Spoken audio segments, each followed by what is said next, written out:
Hey everybody, it's LisaT here. So we're continuing on with Melody Beattie's The Language of Letting Go. I apologize for all this. It's the end of the day. Usually I do this in the morning, so you're getting me in my PJs at the end of my workday tonight. As well, the lighting is not so well, so I'm going to have to put on these specs to read. Okay, everybody. So we are on February 3rd. Ooh, this is going to be a good one. Wow. Okay, it just jumps into this. Okay, so February 3rd, rejecting shame. Ooh, this is a good one for me. Shame can be a powerful force in our life. It is the trademark of dysfunctional families. Authentic, legitimate guilt is the feeling or thought that what we did is not okay. It indicates that our behavior needs to be corrected or altered, or an amend needs to be made. Shame is an overwhelming negative sense that who we are isn't okay. Shame is a no-win situation. We can change our behaviors, but we can't change who we are. Shame can propel us deeper into self-defeating and sometimes self-destructive behaviors. Or thinking, I want to add there. That's my own personal LT little ad lib there. So shame can propel us deeper into self-defeating and sometimes self-destructive behaviors and thinking. What are the things that can cause us to feel shame? We may feel ashamed when we have a problem or someone we love has a problem. We may feel ashamed for making mistakes or for succeeding. We may feel ashamed about certain feelings or thoughts. We may feel ashamed when we have fun, feel good, or are vulnerable enough to show ourselves to others. Some of us feel ashamed just for being. Shame is a spell others put on us to control us, to keep us playing our part in dysfunctional systems. It is a spell many of us have learned to put on ourselves. Learning to reject shame can change the quality of our life. It is okay to be who we are. We are good enough. Our feelings are okay. Our past is okay. It's okay to have problems, make mistakes, and struggle to find our path. It's okay to be human and cherish our humanness. Accepting ourselves is the first step toward recovery. Accepting ourselves is the first step toward recovery. Letting go of shame about who we are is the next important step. Today I will watch for signs that I have fallen into shame's trap. If I get hooked into shame, I will get myself out by accepting myself and affirming that it's okay to be who I am. Woo! Yeah, I love this reading. Okay, so yeah, shame. I have dealt with shame. I didn't even know I was dealing with shame, but I've dealt with shame my whole life up until the last 4 years, where I started to, I still deal with it at times, and I have been dealing with it actually in the last couple of weeks, but I didn't know it. I didn't know it was shame until the last 4 or 5 years of really digging into my recovery and healing journey.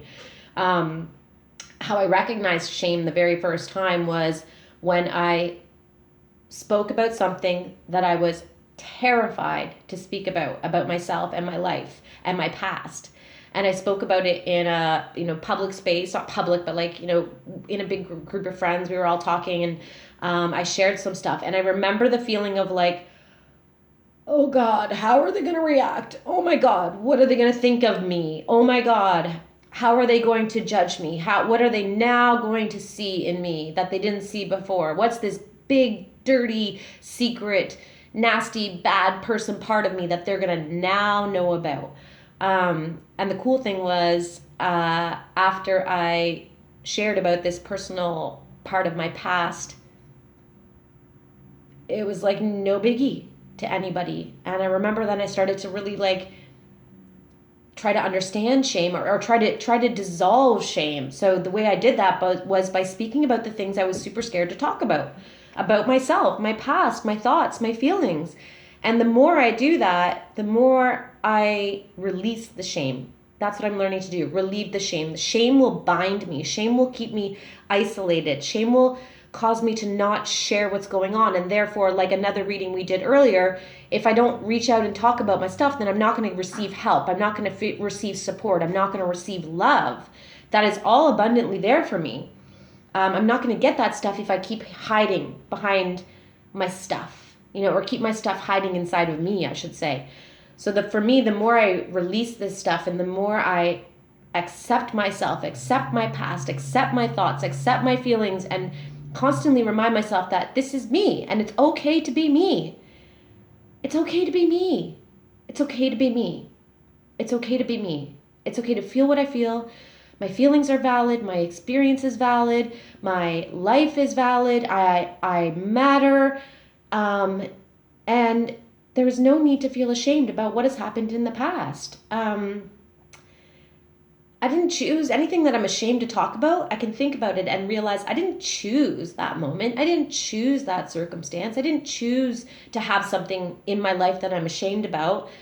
That's just the way things unfolded. And, the more I talk about the stuff that I was shameful about and still sometimes am, the more I talk about it, the more that I'm relieved of that shame and the more that I feel okay with me. So it's this weird thing. You think it would, the opposite effect happens. The thing that I thought would happen, the opposite happens. So I think people are going to judge me or reject me, and then they actually welcome me with more loving open arms. And then I get to welcome myself and accept myself with loving open arms, and I can learn to be okay with me. And I don't know, to me that's like the key to happiness. We're always seeking happiness, and when I'm just really okay with me and my life, I'm happy. And I think that's at the bottom line of why everyone does what they do. We have children so we can be happy. We, get in a relationship so we can be happy. We find that new job so we can be happy. We follow our career path so we can be happy. We follow our dreams so we can be happy. It's all to be happy. And, leaving out all those external things when I'm just okay with me and my life as it is right now and fully accept it and love it, then happiness appears. I don't even have to seek it. So, good one. That's February 3rd. Rejecting shame. So when you're feeling it, the title is Rejecting Shame. So no, we got to say no when we start to feel that shameful feeling. No, I will not feel this anymore. Today, I choose to be proud to be me. Amazing. Yay. Thanks everybody for watching. This is Lisa. We'll talk soon.